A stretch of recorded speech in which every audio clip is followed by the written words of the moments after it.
এখানে বাংলাদেশে দাওয়াত তাবলীগের মেহনতকে একটা রাজনীতিকরণের চেষ্টা করা হচ্ছে। আমরা নিঃসন্দেহে আমাদের যারা কওমি উলামা আছেন তাদেরকে ভালোবাসি। আমরা দেশের মানুষের যারা প্রশাসনের দায়িত্বে আছেন, যারা সরকারে আছেন, তাদেরকে অনুরোধ করব আপনারা এই বিষয়ে কথা বলেন। আমরা একদম শান্তিপূর্ণ ভাই, যে মূল যে জামাতটা আপনারা জানেন সেটা হচ্ছে নিজামুদ্দিন ওলারা। বাকি পৃথিবীব্যাপী জিতুক এটা একটা বিভক্তি ঘটছে, শান্তিপূর্ণভাবে যেন এদেশেও মেহনত হয়, শান্তিপূর্ণভাবে যেন মসজিদগুলোতে সাতপন্থীরাও যাইতে পারে, জোবাইরপন্থীরাও যেন ওয়েলকাম হয়। সাম্প্রতিক সময় আপনারা খেয়াল করবেন যে ফেসবুকে একটা বিষয় খুব ভাইরাল হয়ে গেছে, সাইনবোর্ড লাগানো হয়েছে যে অমুক মসজিদে সাতপন্থীদের আসা নিষেধ। আসলে এটাকে উচিত হয়েছে? উচিত তো হওয়া এরকম ছিল যে এই মসজিদে জুবাইরপন্থী এবং সাতপন্থী উভয়ই ওয়েলকাম। কিন্তু এটা কেমন শুরু হলো? আসলে ভাই এটা নিয়ে গভীর ষড়যন্ত্র চলতেছে। আমরা বিশ্বাস করি যে এখানে আন্তর্জাতিক একটা ষড়যন্ত্র আছে, এটাও আছে।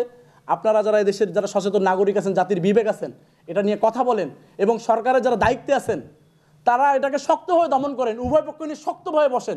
আপনারা বলবেন এই দেশের 18 কোটি মানুষ আমাদেরকে দায়িত্ব দিছে, আপনাদের কারণে কোনো এখানে ঝামেলা হোক আমরা চাইবো না। এইরকম আমরা বলবো যে আপনাদের যে মধ্যে যে বৈষম্য আছে, সমাধানের কথা বলতেছি। এখন সমাধানটা হচ্ছে যে সর্বশেষ টঙ্গীতে যে একটা হত্যাকাণ্ড ভাই ঘটছে কিনা ভাই, কিছু মানুষ মারা গেছে কিনা, যেই খুন করুক, খুনি যেই হোক, সে সাতপন্থী হোক জোবাইরপন্থী হোক, তার আমরা বিচার চাই কিনা ভাই বলেন? এর জন্য আমরা বিচার বিভাগীয় তদন্ত কমিশনের দাবি জানাচ্ছি এই সংবাদ সম্মেলন থেকে। এই বিচার বিভাগীয় তদন্ত কমিশন গঠন হলে এই হত্যাকাণ্ডের সঙ্গে কারা জড়িত এটা বেরিয়ে আসবে।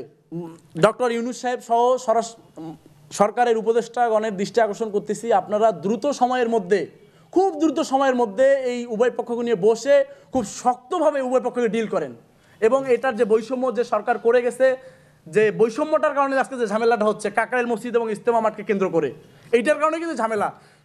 শেখ হাসিনা সরকার যে সিদ্ধান্তটা নিছিল যে 4 সপ্তাহ কাকরাইল মার্কাজ দিয়েছে জুবাইরপন্থীদেরকে, 2 সপ্তাহ দিয়েছে সাতপন্থীদেরকে, আর বিশ্ব ইজতেমা ময়দানে ওরা প্রত্যেকবার ইজতেমা করতেছে। আমরা আশা করব যে এই সরকারের আমলে দেখা যাবে কোনোবার ওনারা প্রথমে ইজতেমা করবে, কোনোবার আমরা করব, মানে যেটা রাইটস সমান। আমরা চাই ইনসাফ প্রতিষ্ঠা হোক।